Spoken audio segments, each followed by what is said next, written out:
Okay, well, we probably should start now that we've been Hi, on for a few Howard. minutes. Hi, Melissa.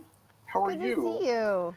Yeah, we haven't gotten to see each other today except for via cameras, so it's probably time for us to actually have some conversation. And we are. Should we both just take a failure bow because we said we would do these things like once a week, and we're how long are we now? A long ways. Yes. I also have a blog queued up that I haven't posted, and yes, I was quite ambitious at the beginning, but we're still keeping people in the loop. We're doing our best. We are trying. So, if you don't know who we are, I'm Howard Sublett. I am the Chief Product Owner for the Scrum Alliance. Hi, I'm Melissa Boggs. I'm Chief Scrum Master for Scrum Alliance. And we are trying our best to keep you updated as much as possible, to be as transparent as possible on this crazy mixed up journey that we're both on, working for the company that we love so much. And by the way, I am sitting, and now cars coming by again. I'm sitting in the Sky Club in Atlanta right now, and I'm making notes on cocktail napkins.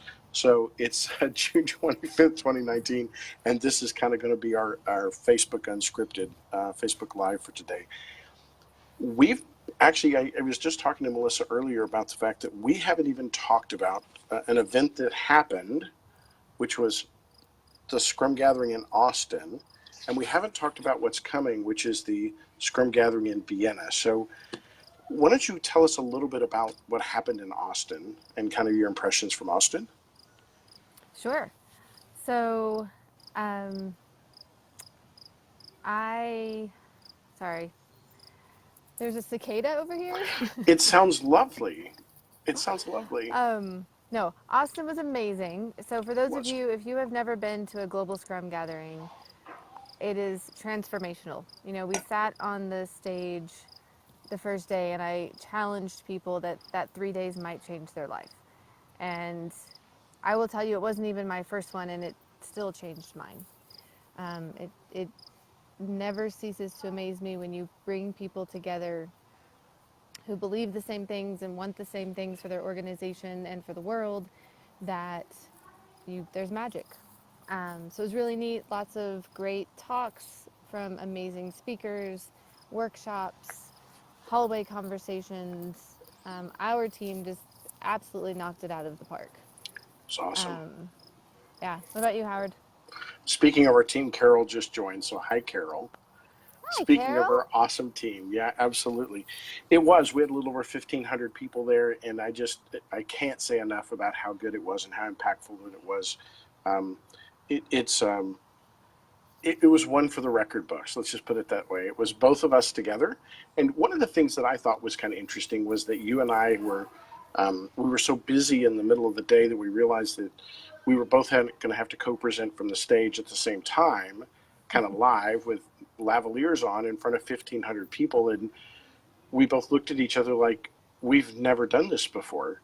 We don't know how this is going to go because we have vastly different styles, and the people that are running the audiovisual, which are very lovely people, are like, okay, people, you've got like 2 minutes, and then we open the door and all these people are showing up. So we rapidly had to figure that out together, and it actually turned out pretty well, I think. It was so much fun. Like, I'm not saying it was easy, and we certainly had a lot of retroing afterwards, Mm-hmm. but it was so much fun. I mean, the warmth in that room, we could have like fell on our faces, and they're just such amazing people. I know, and we've got Thankfully, Vienna we coming up. didn't fall on our faces. Sorry. We didn't, but there's always Vienna. We could fall on our face in Vienna, and that's October 28th and 30th. And so I think we're running pretty good towards registrations. I think we've hit about 40% of the registrations for that now, so there's still some space left for it, and we do have a couple of slots still left open for sponsorship. But um, we haven't announced keynotes yet, so we've got one kind of solid and another we're still in negotiation for. So I'm looking forward to letting everybody know who's coming to that. And I mean, it's Vienna, right? It's going to be a beautiful city and an absolute beautiful event. So 28th and 30th, if you can come, I would love for you to join us there and come see us. There's been some things going on in the walls of of Denver and Westminster within the team at Scrum Alliance, and that's kind of your world and kind of our roles. If those of you that haven't been following along, product owner is kind of externally focused, and the chief Scrum Master is predominantly internal focused. So the kind of the operational excellence really falls to the marvelous Melissa Boggs. And so there's some amazing things that have been happening recently. And I made another little lovely cocktail napkin cue card called New Org Design. So, yeah, you can't read my writing. She's like, mm-hmm. So tell us a little bit about how we're structured now and when that kind of started and maybe where we are now. Cool. I'll try to do this as briefly as possible. But yes, we made a really big shift starting kind of mid to late April, not too long before the gathering, to really set up our teams to be very community focused and to be true Scrum teams. So what we consist of now are 6 community-focused cross-functional teams. And what that means is each team has elements of marketing, IT, education, support, membership that is focused on a specific segment of our community. So those 6 teams, one of them is foundational, that's focused on people who are new to us. Practitioner, people who have been, practicing Scrum for a couple of years and have different needs than, brand new people. The guides, who are trainers and coaches, a team that is focused on their needs. Leaders, so who are the, executive and high-level leadership communities who either need to know more about us or need more from us. A gatherings team that is really focused on the experience that someone has when they attend a gathering. And then our team member team, which is focused on the 50 people that are team members of Scrum Alliance. So that's our community. So each of these teams is equipped to deliver for their specific community. We no longer have traditional, what you would call, departments. And so that's been quite a shift. We just finished today our very first sprint. We had our sprint review this morning. All 6 teams shared internally for the moment with the other teams what it is that they accomplished in their first sprint. In time, we expect that we'll be able to invite community members to join and watch our sprint reviews, but these are brand new teams, so we're working through some things. So Howard, you were there for sprint review. Tell me what you thought. So those of us that have been in the space for a little bit realizes kind of how first sprints go and first sprint reviews usually go.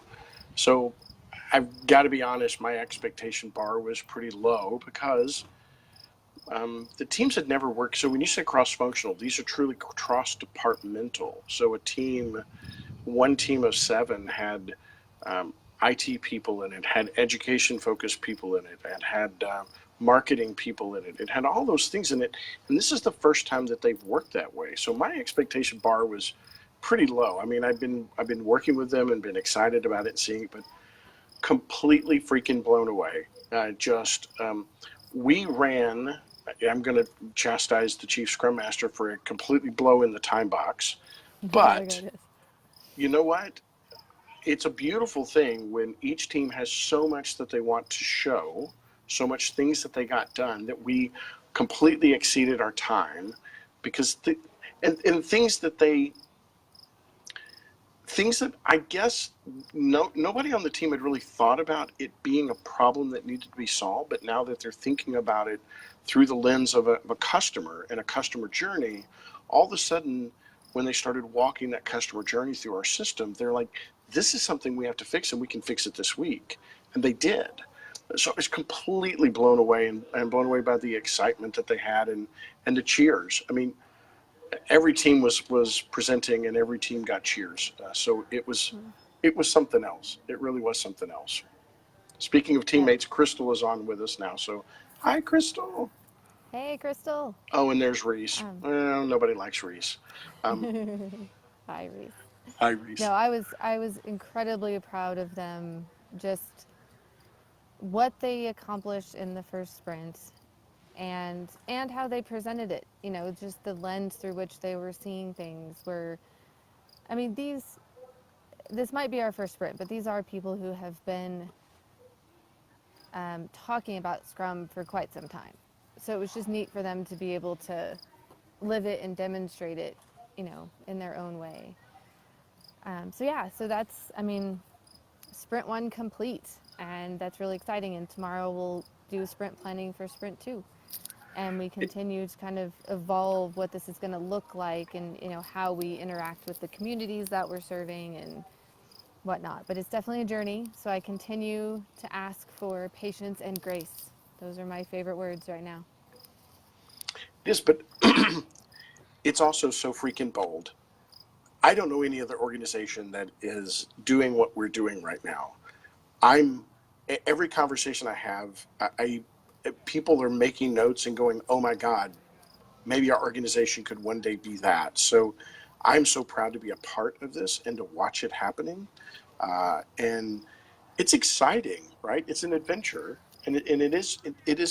I think bold is my word right now, because this is freaking awesome to be able to do. It's one time that I see a lot of people that are within our community that are like, now they're really excited to be able to look at our organization and be really proud of the work that the organization is doing. So yeah, it's great I want stuff. to I want to yes and that, Howard, and just say this is one piece, right? This is the story right now, because this is what we're in the middle of, but this piece is just one piece of the much bigger vision that we have for how we're going to impact the world. And a lot of that, falls externally, falls in your area, and the things that you see that we can do in the world when we're capable, when we're agile, that we can push further and do more and have more impact. And so while I am also incredibly excited,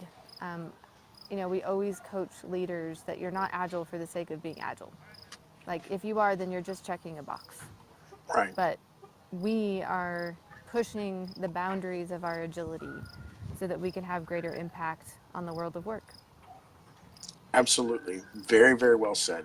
So you are going to do sprint planning tomorrow, but because you're still in Denver and I'm not, like I said in the beginning, I'm riding on napkins at the Delta Sky Club because I'm heading to Rio tonight. I'm doing an overnighter to Rio de Janeiro to the regional Scrum gathering there. And I think fifth or sixth year that they've done that there, and the crowd keeps getting bigger and bigger and bigger. So really happy to get to go represent our organization, and like I always say every time I go somewhere, I can't wait to meet a whole bunch of new strangers that will now become my best friends. So there's a bunch of them there that I don't know quite yet that I'm going to get to meet tomorrow. So I'll be joining you as remotely as I can for sprint planning tomorrow from Rio. So Sure. And bringing back many more ideas on how we can impact the world in that corner of the world. absolutely. If this is something interesting for you, we've been archiving these on scrumalliance.org/unscripted. And so right now they're in kind of a reverse order. So if you want to know the very first one that we did, they're at the very, very bottom. And then you can kind of work your way to the top. And they include podcasts that we've done, blog articles that we've written, Facebook Lives, different things like that. So these are the way that we're trying to help communicate and tell our story as we go along. So I think that's enough. Yeah. And you can say goodbye to the cicada that's behind you. Seriously, he's very loud. He's I think very, I'm very interrupting loud. him. He's very, very loud. All right. So thank you all for joining us. We appreciate you. All right. Thank you. All right. Bye. Bye.